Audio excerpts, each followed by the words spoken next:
how it works out. As I mentioned, it was a very short segment here. We're going to throw back to the guys at the desk as everything does appear to be ready. And let's see how the picks and bans go for the first game in the final.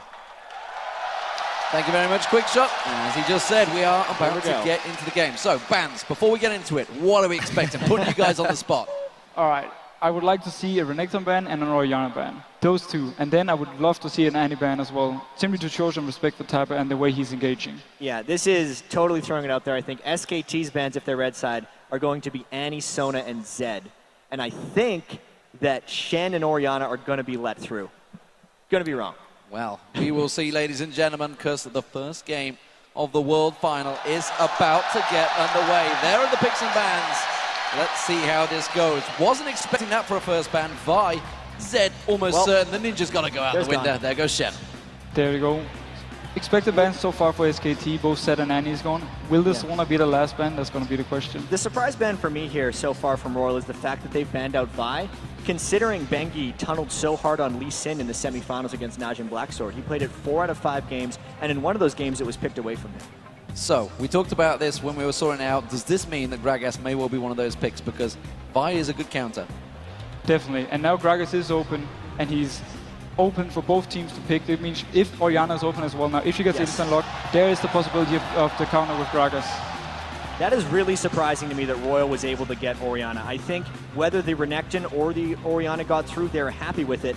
Because I think with the double jungle ban, attacking Bengi actually, who some people think is the strength of SKT, they almost let SKT run out of bans, which is what I thought was going to happen when they're sitting on the red side. Well, we do see Elise was hovered over there. Lucky has pretty much only played Elise, so we'll see whether they try and take that away. At the moment, though, Piglet is hanging over that Corki. Corki has been so big throughout this tournament. Oh, definitely. And Corki is right now, with Caitlyn, probably the 2 strongest AD carries, so that's definitely one of the reasons they want to secure that pick. At the same time, they don't have to pick the Elise already, because RYL, they should actually, in my opinion, pick the Elise, because RYL is such a huge fan of Elise, and taking that, they will take it away from Lucky and take him out of his comfort zone. Here's the interesting thing, though, is before the World Championships, both of these guys made the Jarvan. So with the Vi ban and the Lee Sin ban, Bengi had a choice of going with an Elise, which he wasn't comfortable with, or I think going with the Jarvan. And the Elise for RYL is right in their wheelhouse. These are all things that they're expected to get. What is really curious to me now for RYL, since we talked about the trinity of top laners being Shen, Renekton, and Jax, do we just see a Jax, or is that too dangerous, knowing that Impact could pull out a Kennen or something against it? This is extremely interesting now.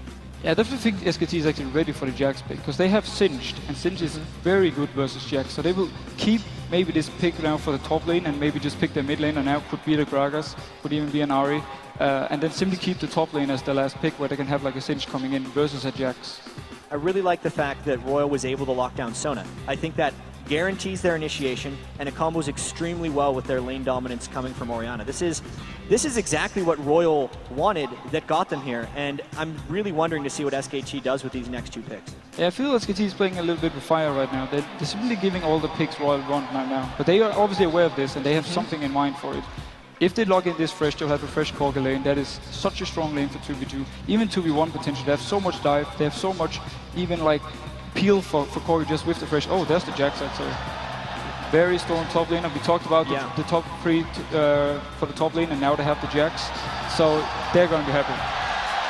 And knowing that there was no Caitlyn, Uzi was safe to go Vayne against Corki. Safe-ish. It's still not the best lane matchup, but they can do a lot of 2v1s. And I need to see now what the top laner for RYL is. We thought maybe Nasus. We thought maybe Rumble.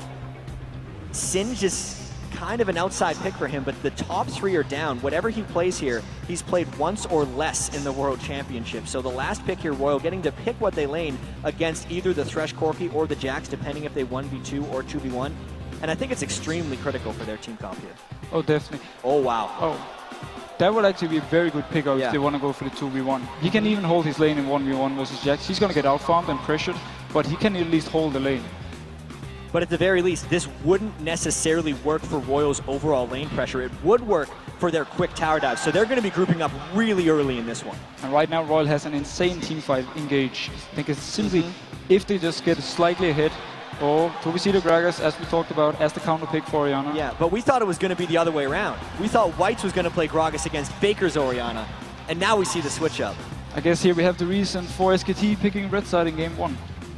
Oh man, so yeah, I see Royal's composition obviously being extremely hard initiation focused with the hyper carry and Uzi. Godlike needs to escape the laning phase, whether he 1v1s or 2v1s, or 1v2, sorry. And I think Whites is gonna look to dominate with the lane. If he does not beat Faker, I don't think Royal has the ability to group up and push for this game. Well, when I see this combo here from SKT though, what I really love about it is the fact they can disengage so hard. Jarman has his jump, Jax has his jump, Gragas has his body slam, Corgi has his jump, and they have a lantern as well on Fresh.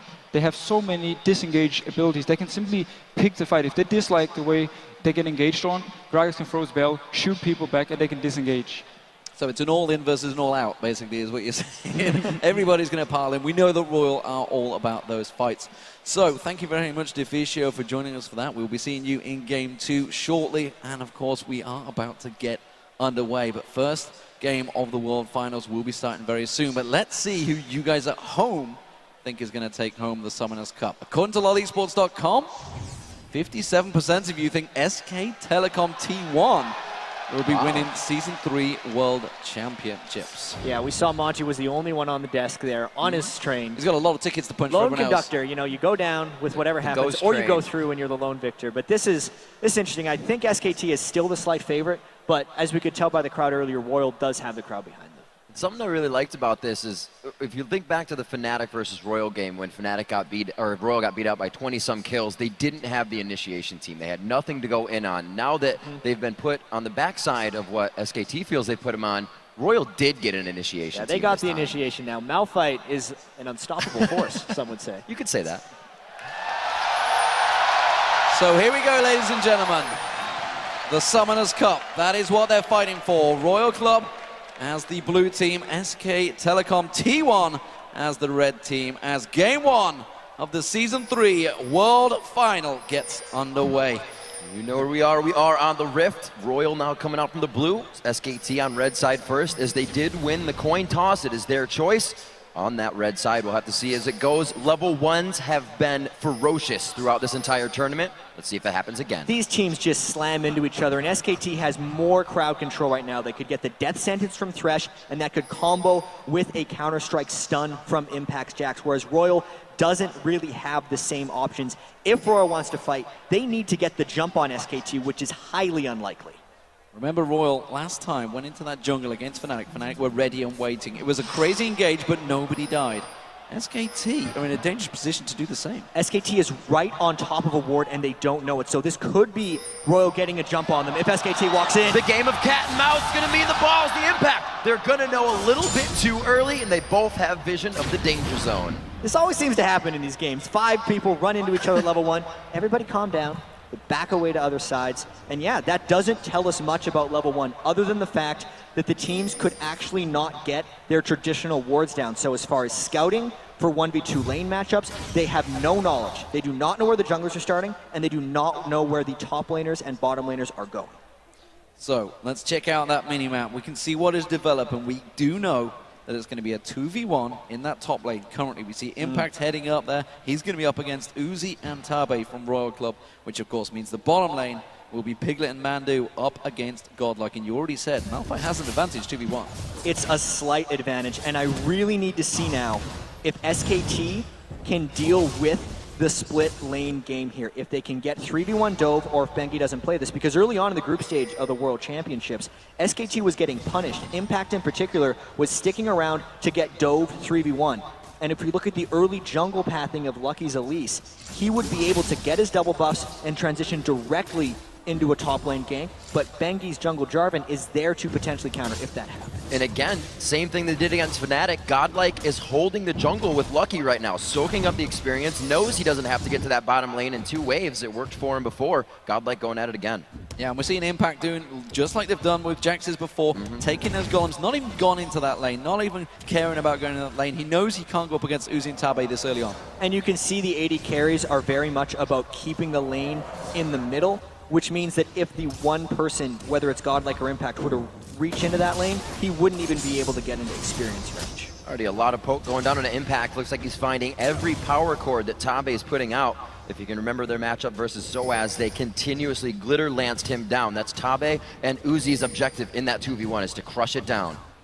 Well, we see Mandu thinking of creating something, but they realize he's already missing from that bottom lane. Just creating those situations. Knows that Piglet is fine in a 1v1 up against Godlike and trying to help out Faker in that mid. Yeah, and SKT, while they rely on Faker to carry, also heavily support and gank his lane. That's the reason the support was roaming up there, because they're not actually thinking of getting much harass down onto Godlike.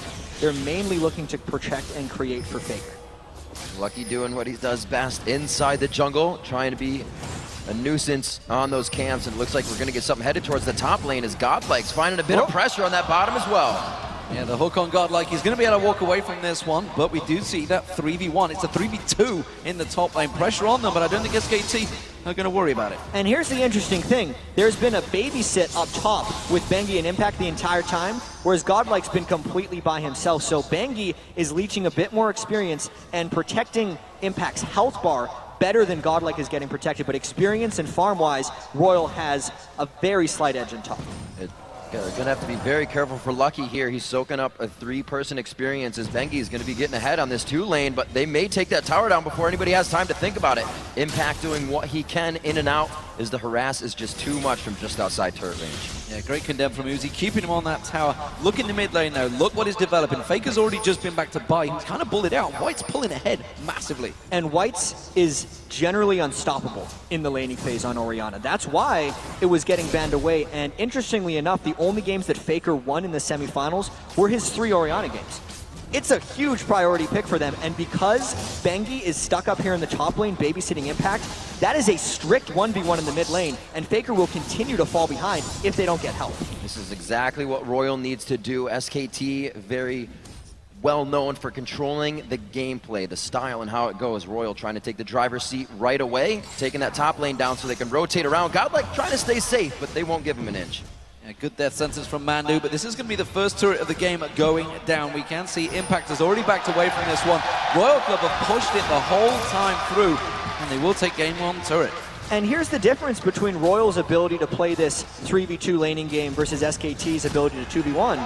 That turret's completely down, but it may not even get traded directly for the next turret. If we look at Godlike, he's got half a turret and then some, strictly holding 1v2, so now that we see Lucky rotating to the bot lane on Elise, this could be a 1-turret advantage that sticks around for a while for RYL Club.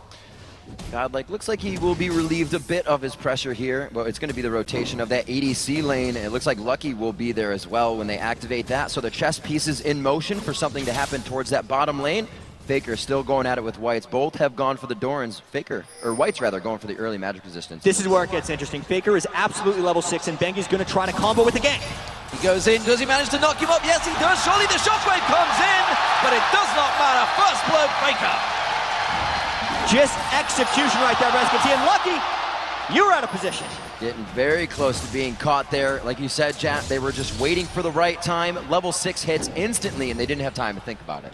Whites didn't expect the gank to be that well timed. That was incredibly preemptive by Faker, and Bengi communicating that Faker would hit level 6 as the gank arrived. That's why it was able to catch Whites so far out of position. So Bengi stealing away Lucky's farm. Lucky just holding out that lane. Not going to be too worried to get that middle farm, but that gives Faker right back into it. Gold advantage, they were so even on CS, but the fact that he's just got that first kill is going to be vital. And SKT looking to try and put some pressure in that middle, but it's the Dragon that may well start being the next objective. And what's so huge about that kill in mid lane is it allowed Bengi time to ward the jungle of Lucky, which will directly impact that next Dragon fight if RYL looks to approach, or even if SKT just wants to sneak it, because they will have absolute knowledge of everywhere within RYL's jungle. And that ward, or turret rather, going down does give vision, but it's almost like RYL went back and used all that 150 gold to buy their pink wards, to fit those wards in, to now start to control that game as early as possible. So that turret going down bought them more vision. They didn't try to go for items on them. Interesting difference in builds between the two AD carries. Uzi went for the boots early. He wants to get that mobility around that bottom lane, while we see the Phage going towards that standard 24 star for Piglet. And Vayne play is all about mobility. It's very likely we'll see a Blade of the Ruin King next by Uzi, but this mid lane is the focus for SKT. They need to get Faker going on this Gragas. One more Whoa. time onto Whites. He does not have that flash up. It looks like he does get a good shockwave down, but it looks like coming from the backside could be at least the savior on the assist. Godlike very hurt. Tabe getting hit up in the bottom lane. Tabe in all sorts of trouble. You can see him being pulled away, but in comes Lucky. Lucky gets in there. Uzi picks up the kill. They're going to try and turn this on towards Piglet, on towards the tower. It's Uzi taking the damage. He uses the barrier, flashes away. Still not got the kill. Lucky gets in there. It's a double kill for Uzi. He gets away from the tower. Coming in though, it's going to be Bengi. Bengi is just on the outside of the wing. Lucky's trying to be there to thwart him off. Does he have the cocoon? Throw it over the wall. Uzi just answers with the damage. Absolute cold blood right there by Uzi. Did not flinch when Bengi was coming towards him. And the absolute craziness results in 2 kills for the biggest carry of all, Uzi. But while that was all happening, let's take stock because Impact on Jax was left alone in the top turret because that teleport from Godlike came in. He is beating down that turret. And Godlike cannot let Impact get too far ahead of him. For most of the game, Godlike will be able to withstand Impact's split pushing just because he can reduce Jax's attack speed so much. But because the teleport mid lane was wasted by Godlike after Whites died, it makes Impact one step closer. We'll see what these guys can put out in the top lane. We saw the early buy from Godlike. We'll see if that hurts him here against Impact on Jax. White's getting his blue buff transferred over. Mid laners are going to be able to fend for themselves a little bit, but that blue buff on White's only makes me think that Bengi and Faker are going to want to take it away. The most interesting thing for me right now is the fact that the 2 superstars of these teams, Uzi and Faker, have both got 2 kills. They've both got going here. That's going to settle the nerves for both these teams. We talked about Faker, how nervous he was going into those semi-finals. 2 kills at the start, that's going to help. And especially on Gragas, which is a champion that he actually lost with so far at the World Finals and has struggled against. Cannot say enough about how that last pick Gragas from the red side may actually be paying off for SKT. Faker does seem to be completely on his game right now. He was down in farm early to Whites, but because of the 2 kills and the even farm now, Faker's going to look to roam and destroy Uzi. Does have his blue buff as well. The big man is also an assassin. It looks like they're going to put 4 strong towards the bottom lane that Lucky, his spidey sense is tingling, but I don't know if it's going to be too little too late. Ooh, this is extremely dangerous. Uzi is getting very low, and Faker's ready to go. Explosive cask is ready. We can see him getting hooked in. Sami does get the crescendo off, but immediately he is going to go down, and now Uzi's in trouble. Can he get 1 kill? No, he can't. It's going to be 2 for SKT. So SKT beat RYL to the punch there. There was no counter gank arriving from Lucky, and now it's completely on RYL's other lanes to push and punish SKT for committing 4 people, since they right now got 2 kills for no full turret traded back. Really first-class use of transition and the abilities that you know are on cooldown. The teleport was just used kind of haphazardly in mid as Whites went down. They knew that wasn't an issue. They know it's not going to be an issue, so they get Dragon as well. That roam has completely swung the game in SKT's favor. After losing the first turret, they were able to get it back, plus the Dragon, plus even more kills onto Faker. That could not have went better for SKT. Swings the gold, swings the advantage. Impact starting to build up that CS lead. Here comes Ducey in the middle, there's going to be a catch on towards Piglet. It's the ball delivery system. Is it going to be enough damage to go down? It surely will be. And it's White's finally getting his first kill. If you let RYL dive you, they will. Piglet wasn't even in the turret, but they knew he had no flash up. They only had to chase past the Valkyrie, and they also knew, since the rest of SKT had just finished the bottom turret, that there was no support coming for Piglet, which allowed RYL the freedom to just dive at will.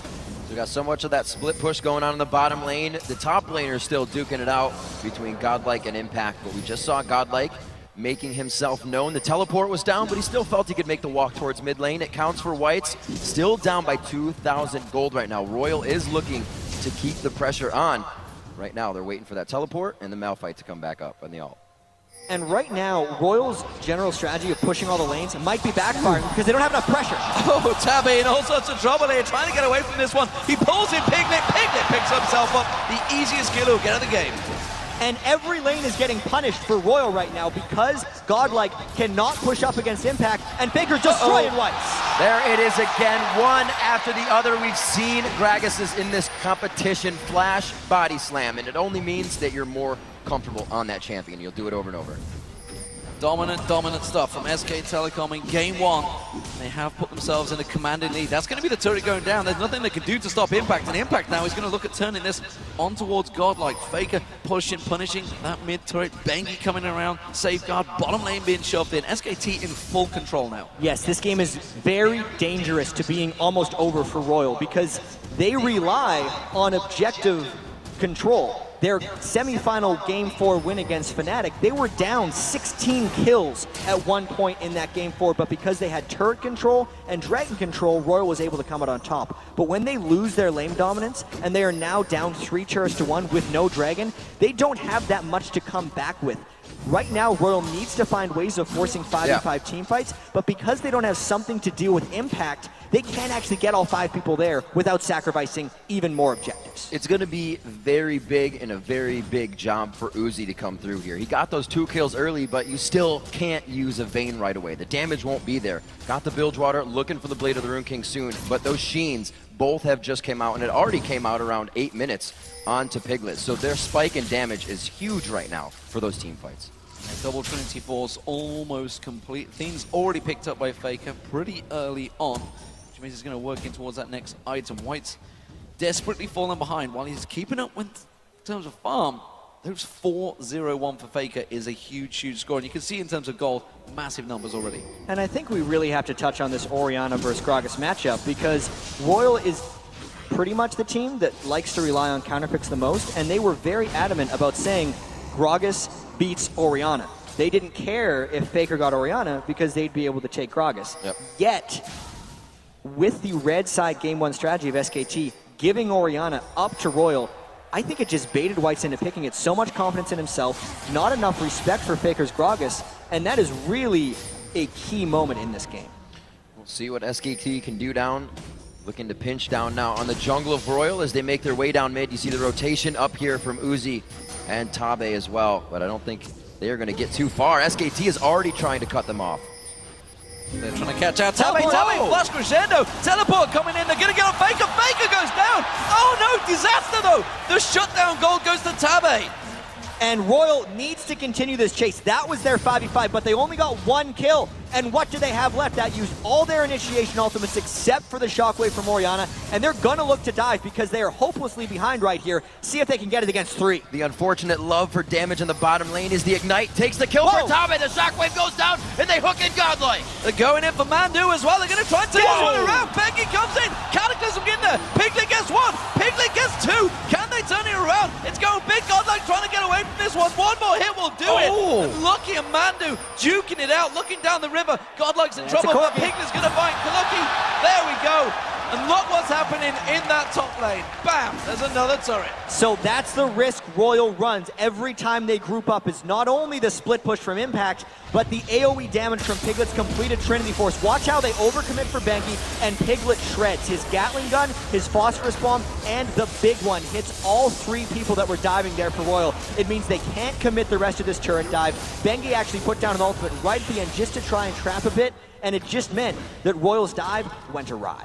That was one of those everybody following the call, and they were trying to do what they could. You see 8-5 on the scoreboard now and a 5,000 gold lead. Last time we looked at these turrets just a few minutes ago, it was 1-1. SKT has now dropped 3 more turrets in their favor.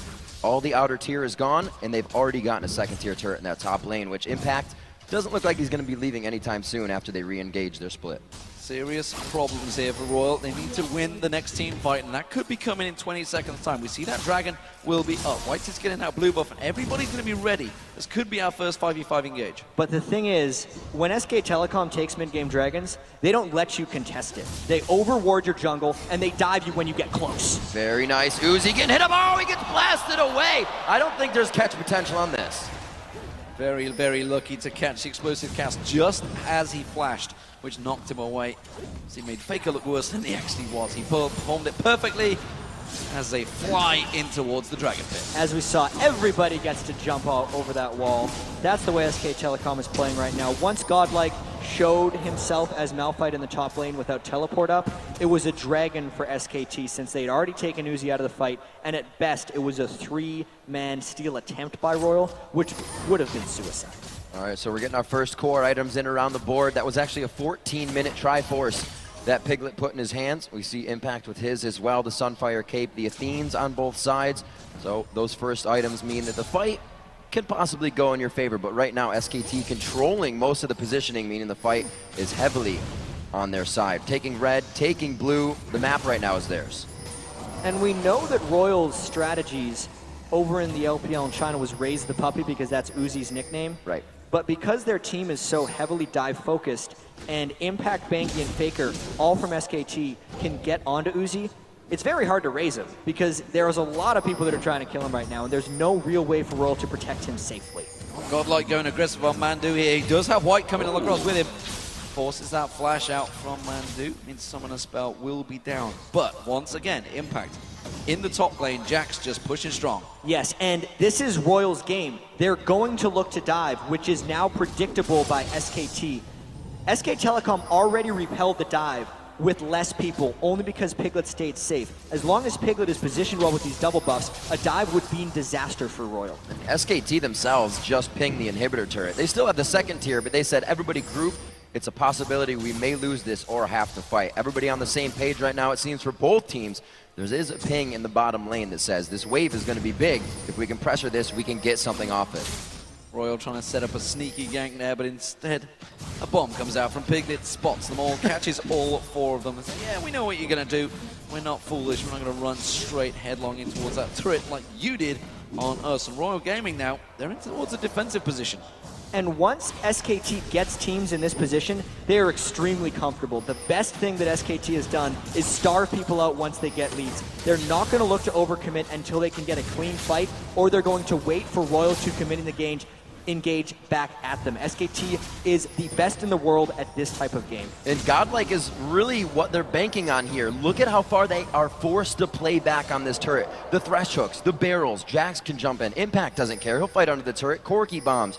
RYL can't even stop the siege coming in on this turret.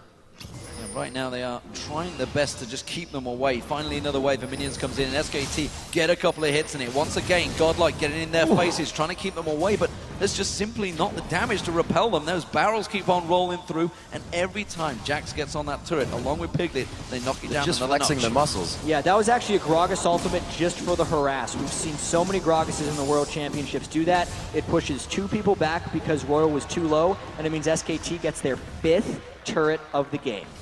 Looking very dangerous, but they do still have the Malphite. They have the Vayne. They can get that to the late game initiation. Whites can play the protect game on that, but it's so easy to say, but so hard to do at this point, especially with SKT in the driver's seat. Piglet grabbing up buffs for himself as well. This bottom turret still not going down, and really one turret to the name of RYL still. That's the top one that went down very early.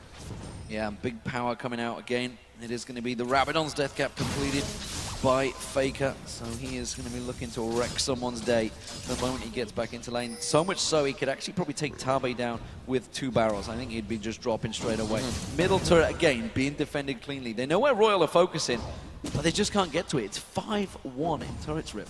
Yeah, that last turret, or the first turret I should say, for RYL went down at 5 minutes, 16 minutes ago. Since then, every 3 minutes, SKT has found an objective after the fight or after a dragon. They're continuously moving off of their engagements. Here's the situation right now in this game, because SKT has stopped RYL's early game, and now RYL is forced into trying to catch fights. Every time they miss, they fall farther and farther behind, because Impact is still farming in that lane, and since Godlike neglected so much farm earlier, he can't stop that. So RYL's only option is to try a 4v5, but because SKT has so much disengage, they are dodging it time after time, and they are wearing out RYL's engagements. Yeah, Tabe trying to create that situation, flash for flash, missing out, ultimate burn, which means, again, SK Telecom are going to know their timer on that. They're going to turn it around. Impact's been pushing that top lane the whole time. And sure enough, they're going to go in and steal away that blue buff.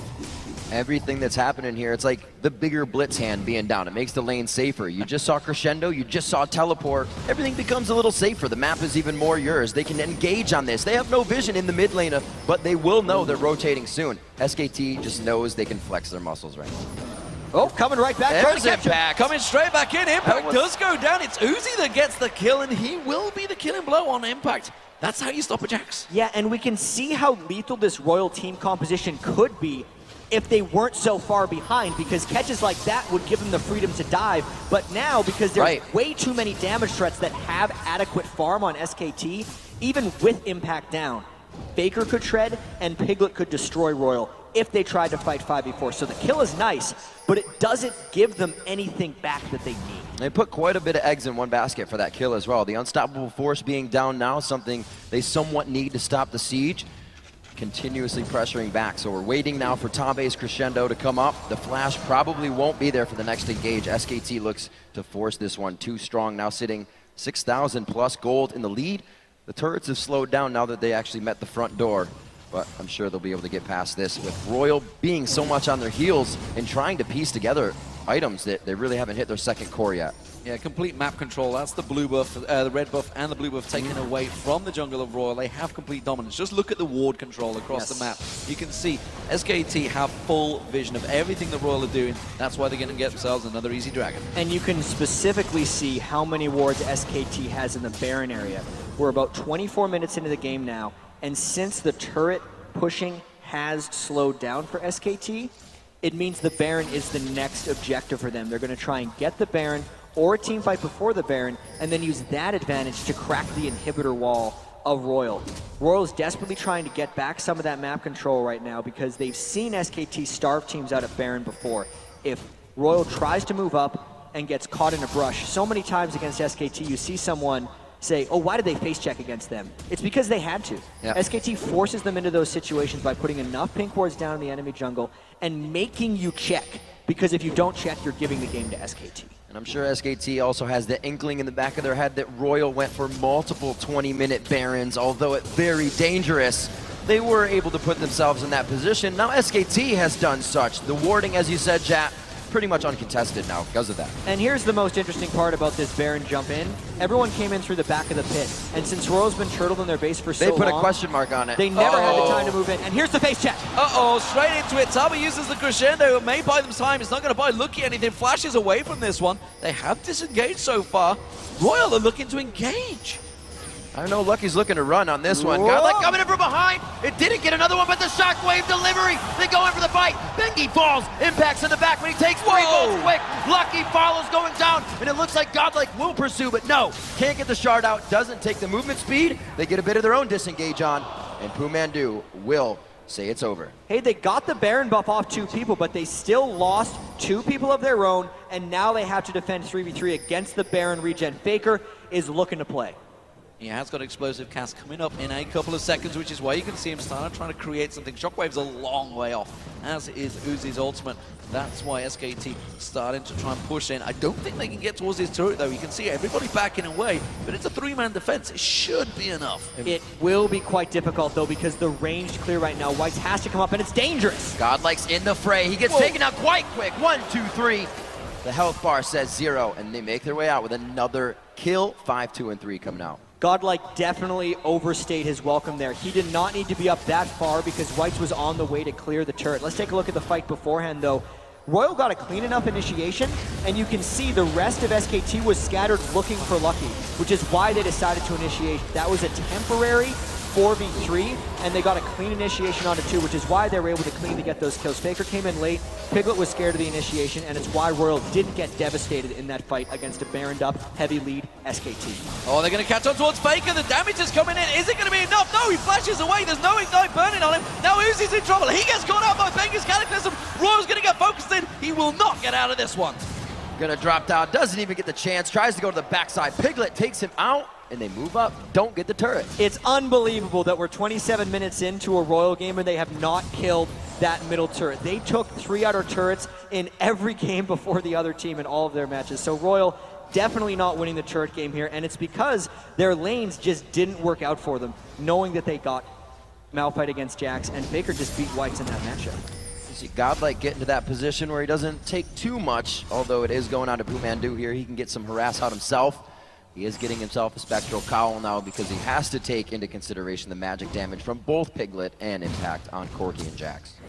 Yeah, some big problems. And, you know, we saw Godlike Orisa also earlier, thinking he's the big tank, went up in there. Faker and Piglet just shredded him down. He cannot go up against him right now, even though he is the main stopping force. He wants to get in and interrupt. And actually, looking back at that replay, Piglet was just a centimeter off being caught by the unstoppable force and shockwave. Yeah. That was a tight fight still. The thing is, even if that landed, RYL wouldn't have been able to take any objectives off of it. If we look at the positioning of where the fights are happening, it's always in RYL territory, and it's never a dangerous fight for SK Telecom to engage in, even with this red buff invade. If they get caught, it's a kill. Maybe it's about 1% back in your gold lead, but it's not game-breaking. Whereas if SKT catches Uzi looking in a brush in the wrong way, they may as well get an inhibitor. And I think Piglet has taken the same thing into consideration, knowing the shockwave, that percent damage, and that unstoppable force that are coming straight at him, bids himself a Guardian Angel, knowing he can be the focus of a fight. Faker now coming into the front line here with Blue. They gather together, leaving Impact in the bottom lane, and they're not even spreading themselves out thin here, being completely in the driver's seat. Absolutely, an Impact now on a mission. He's a machine. He's got that Blade of the Rune King completed. He's just chewing through the minions and straight on towards that tower. The tower will not last long. And RYL can't even contest this one. He's not even bothering to let the minions tank at the start of this. He wanted to get the jump on it, and that turret is far too dangerous for RYL to contest. Maybe on the next one, but it's going to be a difficult siege hold against this SKT foe. Double Triforce spells bad news for a turret. Looks like they're going to move on to the inhibitor now. This will be one of the first. The siege has been pretty unstoppable from these guys. Right now they go for damage poke. They want the fight. They're not even really going for the turret. It's always the 1-2, the hook, and they get the cast. Oh, the unstoppable force, and they go into the fight. They're going in for Faker. They do go into the crescendo, but they haven't got him down yet. He's going to run away from this one. Will finally get caught out, but it's the depth of the RYL gaming getting caught out completely. They're just dropping like flies. Just a clean ace right there by RYL. It was a scattered fight right there because SKT got initiated on, and they were fine with that. SKT set up a smart siege. Faker was not instantly bursted, so even though he died, he got off all of his spells, and this looks like a clean Game 1 win for SK Telecom T1. Coming in strong. They did have the fights in their favor. They took the gold lead right away. Even after losing a 5-minute turret, they take down the Nexus turrets at 30 minutes. So there it is, ladies and gentlemen. Game 1 of the World Finals is going to SK Telecom T1. Full control for the Korean team coming into this matchup. And really, that was a dominant performance. They chose the red side. They won. We saw a big smile there on Faker's face because he did not have the strongest semifinals. He was definitely nervous coming into the Galen Center. But now, on an even bigger stage, in front of a sold-out Staples crowd for the World Finals, he picks his matchup later, dominates Whites, and is a key point in SKT's Game 1 victory. You know, we said that Gragas was probably the most problems that Faker had on a champion, if he can have problems on a champion. But Bengi came in, burned the Flash, killed Whites, came back, Flash was down, killed Whites, got the Malphite ult out of the top lane, and they were able to continuously work those windows.